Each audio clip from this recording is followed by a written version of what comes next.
Listo. Hola, estamos con Ramiro Escobar, con él vamos a conversar sobre, bueno, se cumplen 20 años del atentado del 11 de septiembre, este ataque terrorista coordinado a puntos emblemáticos del país norteamericano, el World Trade Center, el Pentágono, eh, y bueno, y uno de los que tenía como objetivo la Casa Blanca, pero finalmente cayó en un campo en Pensilvania. Entonces, nada, muchas gracias Ramiro por recibirnos de manera virtual en tu hogar. Como mencionaba, este ataque fue coordinado por Al Qaeda. Osama Bin Laden eh, bueno,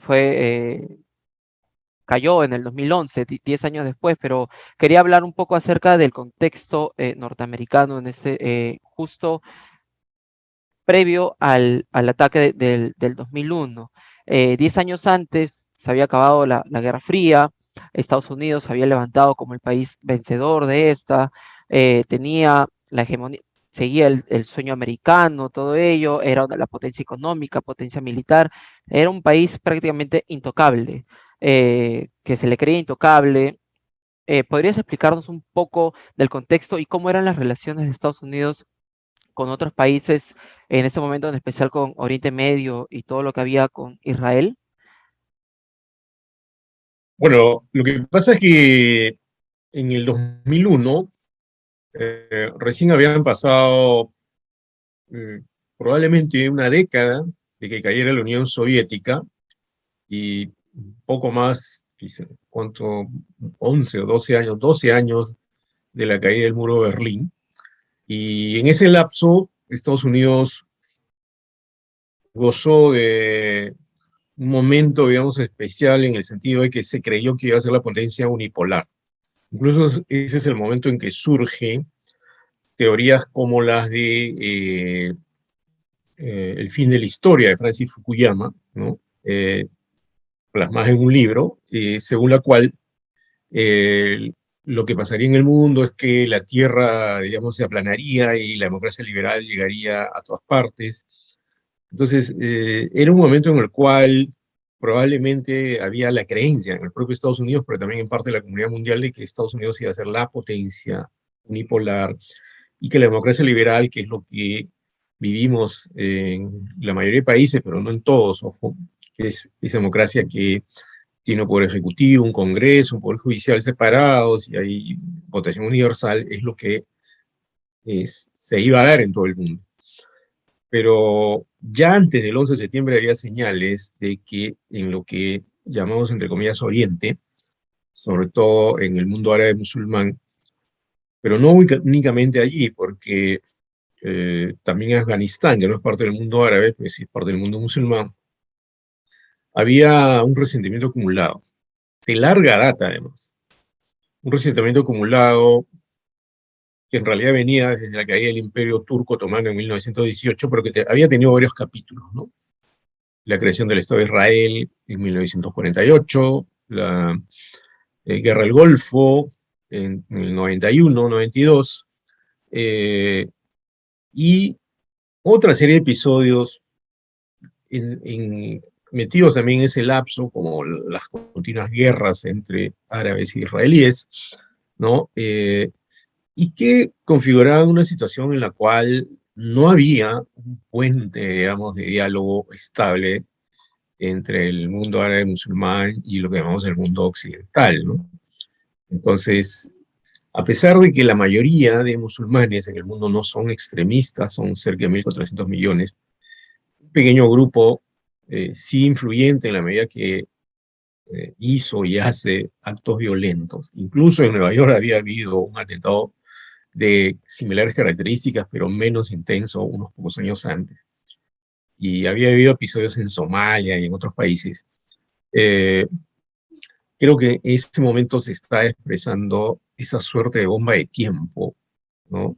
Que había quedado ahí puesta por la falta de entendimiento del sistema político, por una suerte de euforia, con que ya se acabó el comunismo y va a venir una era de democracia liberal, por también el desentendimiento cultural entre Oriente y Occidente, por la incapacidad, creo, en entender no solo el proceso político, sino el proceso social. En esa atmósfera eufórica casi había crecido este grupo y otros, y bueno, se produce este atentado como la expresión mayor de ese desentendimiento y de esa violencia, ¿no? Que es el síntoma de no haber podido establecer puentes de diálogo mínimos entre partes del mundo que entienden el mundo, la vida, la religión de otra manera.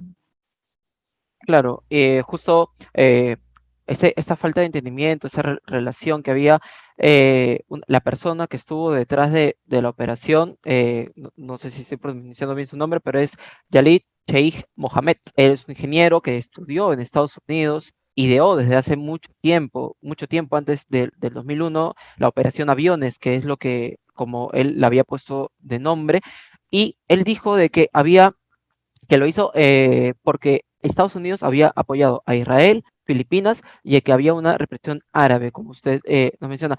¿Por qué estos países, Israel, Filipinas, constituirían una amenaza para Al Qaeda, que es el grupo terrorista extremista que hizo los atentados? Bueno, porque Al Qaeda lo que tenía y tiene en su imaginario, porque el grupo existe todavía, es que hay una suerte de agresión constante contra el mundo musulmán desde el lado de Occidente. Los miembros de Al Qaeda son seguidores de Ibn Wahhab, ¿ya? Y por lo tanto por eso son denominados wahabíes. Los wahabíes en realidad aparecen en el siglo XVIII, ¿ya? Donde ya se sentía algún tipo de presión sobre el mundo musulmán. Pero en el siglo XX, con todos estos episodios que he mencionado, que comienzan de manera más intensa con la caída del Imperio Turco Otomano, que era la mayor referencia del Islam, ¿no? Se va agudizando ese sentimiento o ese resentimiento. Y, y ese resentimiento conduce a la creación de estos grupos, conduce a acciones violentas, porque alguien puede estar resentido, pero no necesariamente va a tirar una bomba, ¿ya? Pero el resentimiento era generalizado en el mundo islámico o el mundo musulmán, y entonces una esquina de este mundo lleva eso hasta el extremo, ¿no? Y entonces identifica como enemigos a Estados Unidos, países occidentales, y en este caso Israel. ¿Qué significa para ellos Israel? Significa como un intruso en el mundo árabe, musulmán, ¿no? Los israelíes cuando te hablan del conflicto te dicen que tienen miedo de que los echen al mar, porque efectivamente creen que eh, la población circundante, que son países árabes, no los quiere ahí.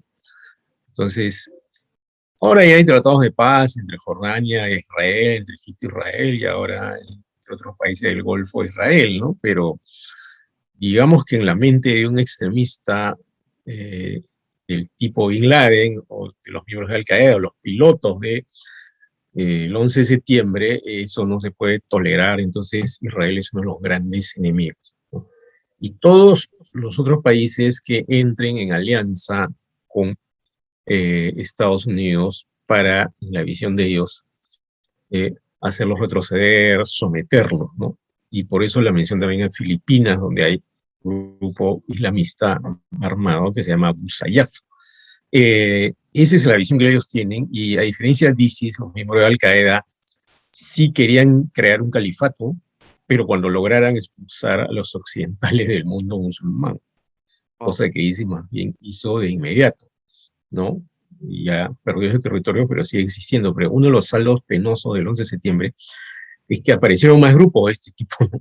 Incluso juraron lealtad al Qaeda y luego a ISIS. Entonces, 20 años después tienes más grupos de este tipo y la inseguridad no ha mainado.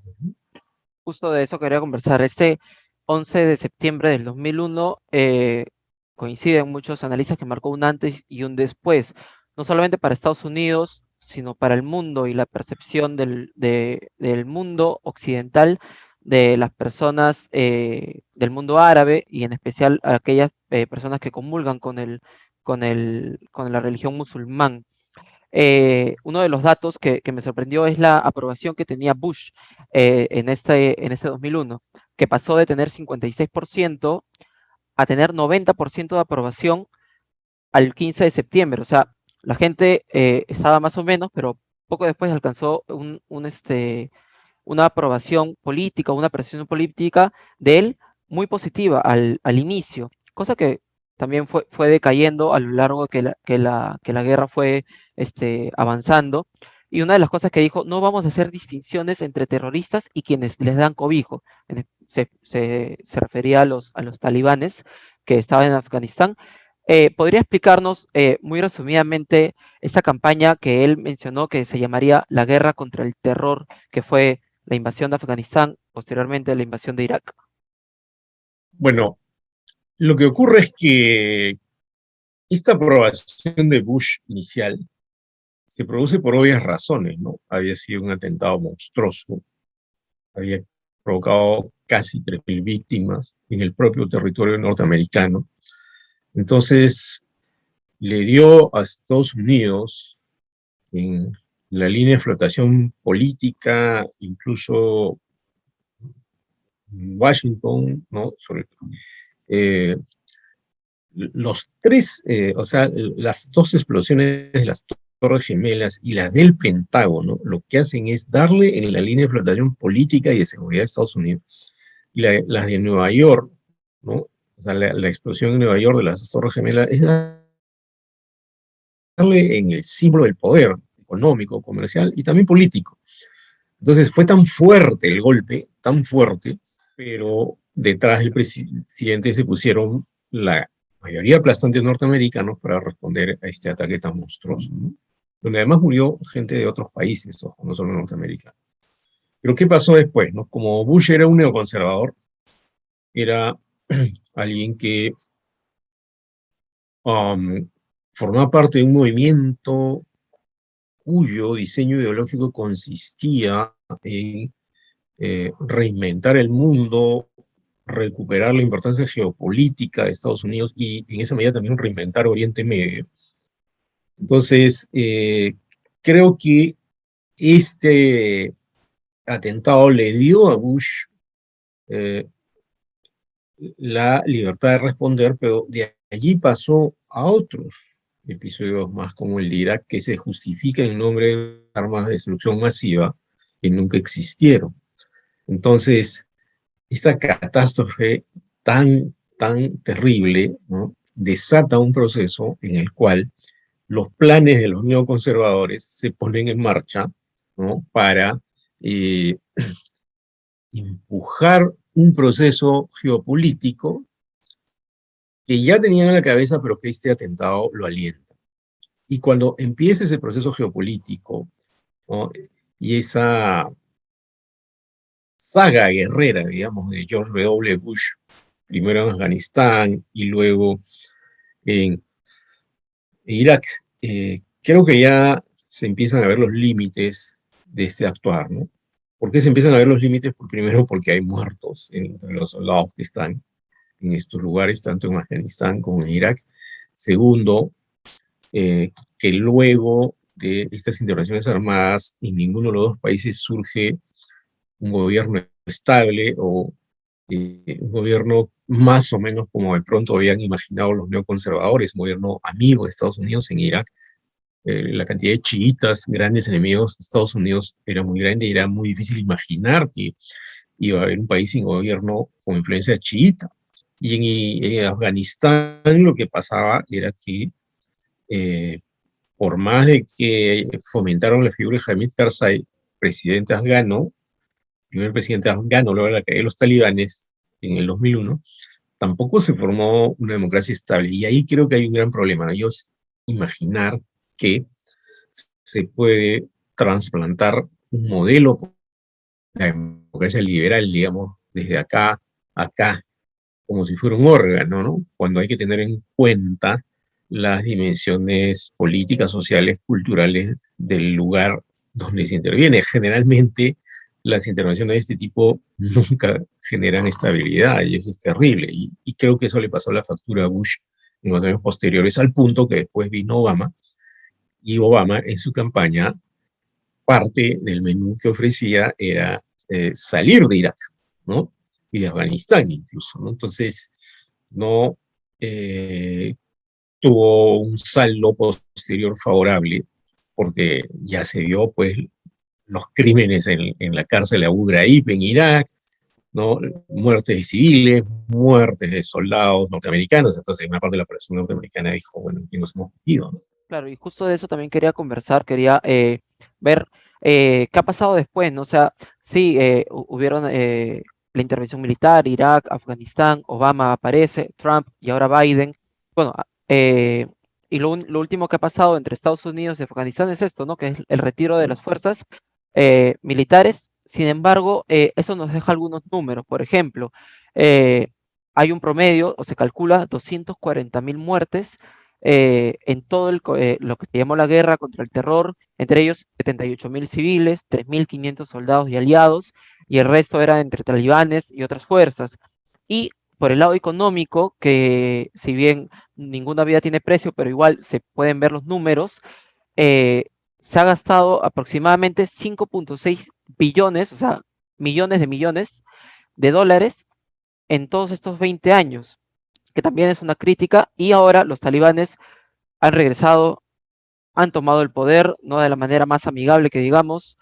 eh, y bueno, una de los temores es que se vaya a convertir ahora en una sede terrorista Afganistán y es como si no hubiera pasado nada en 20 años. O sea, es como volver al inicio. ¿Usted qué análisis podría hacer o qué considera que ha pasado? Eh, Tanto gasto, tantas vidas y los talibanes vuelven al lugar en donde estaban hace 20 años.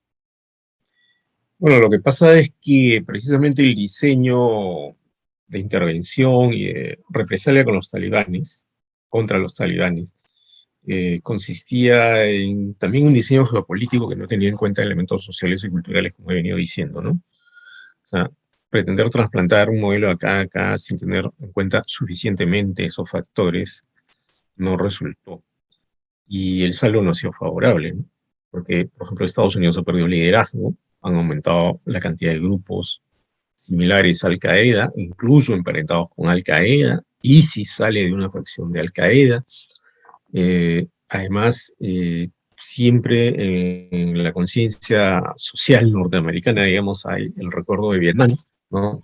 De para qué sirvió esa guerra. Entonces ese recuerdo no está tan en el pasado como para que la gente se olvidara, incluso hay veteranos de guerra de Vietnam todavía que marchan, ¿no? Y comenzó a crecer la sensación de que esto era algo inútil, ¿no? Y algo que no debería hacer Estados Unidos. Se había gastado esa cantidad de dinero que tú mencionas, ¿no? De cantidad astronómica, ¿no? Se habían perdido muchas vidas, habían muerto muchos civiles, ¿no? El desprestigio de Estados Unidos aumentaba, ¿no? A veces se pone como el gran ícono del desprestigio norteamericano a Donald Trump, pero yo recuerdo que antes de que fuera elegido Barack Obama, entre los años 2005, 2006, ya el desprestigio de Estados Unidos había crecido mucho. O sea, por ejemplo, una diferencia entre Trump y, y George W. Bush es que Trump no se metió en mayores pleitos de orden bélico, de un tipo díscolo, lenguaraz, grosero incluso. George W. Bush era hasta gracioso, ¿no? Podría hasta caer simpático le atribuían una cierta torpeza incluso, ¿no? Pero las decisiones que tomó a nivel político causaron incendios militares de gran envergadura que hasta ahora están siendo pagados por Estados Unidos y en parte por la comunidad mundial, ¿no? Lo de Afganistán, el retorno de los talibanes después de 20 años, lo que implica que 20 años no se logró mucho, ¿no? Y lo de Irak, que tampoco sigue siendo un país estable, y además en Irak y en Siria apareció ISIS, con una consecuencia de la inestabilidad generada por la intervención militar norteamericana. Ahora, uno puede decir, bueno, pero Saddam Hussein era un tirano. Exactamente lo era, por supuesto, ¿no? Pero eh, yo recuerdo que cuando se fue a invadir Irak, una de las cosas, y me la contó un cardenal del Vaticano, ¿no? Estuvo aquí en Lima, yo estuve conversando con él, es que había posibilidades de una mínima negociación para una transición en Irak. Y él estuvo ahí, él me contó eso, ¿no? Y, Monseñor Rodríguez Madariaga, y me dijo, había una posibilidad de negociar una transición, pero el gobierno norteamericano no quiso. Era manu militari, era llegar al objetivo, y se procedió de ese modo, y luego el propio Colin Powell, que era el secretario de Estado de Bush, años después tuvo que reconocer que las armas de destrucción masiva era un cuento, pues. Y le había salido una S en un mapa explicando, ¿no? Una cosa increíble. Eh, eh, Colin Powell se sintió muy herido por eso y tuvo que pasar una vergüenza casi global, ¿no? De decirse años después. Muy inteligente, pero que siguió las directivas del presidente.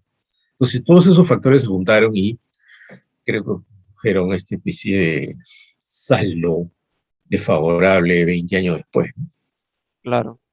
Entonces, bueno, eso es todo que quería conversar con usted, Ramiro Escobar. Muchísimas gracias por haber aceptado la entrevista y esperamos tenerlo pronto nuevamente aquí en Noticias Relevante. Bueno, solo una cuestión final, mi solidaridad permanente con las víctimas del 11 de septiembre, con las familias de quienes murieron ese día, pero también con las personas que han quedado con secuelas, Claro, porque el rastro de esas explosiones monstruosas ha seguido afectando a muchas personas, ¿no?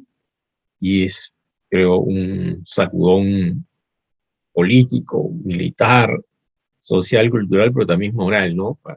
Vamos a pensar qué tipo de relaciones establecemos entre los distintos países del planeta y cómo es que se puede llegar a este extremo, ¿no? Eh, como antes hay otros extremos y no hay, digamos, lo que por esos años también se planteó, ¿no? Una alianza de civilizaciones. El toque de civilizaciones, que era lo que hablaba Samuel Huntington, ¿no? Un libro que también fue publicado en esos años, ¿no? Parece que es muy difícil y en ese momento, con todo lo que está ocurriendo en Afganistán y en otros países, no se ve muy claro que eso sea posible. Pero gracias, Leo, y espero estar en otra oportunidad contigo. muchas gracias, Chao. Ramiro.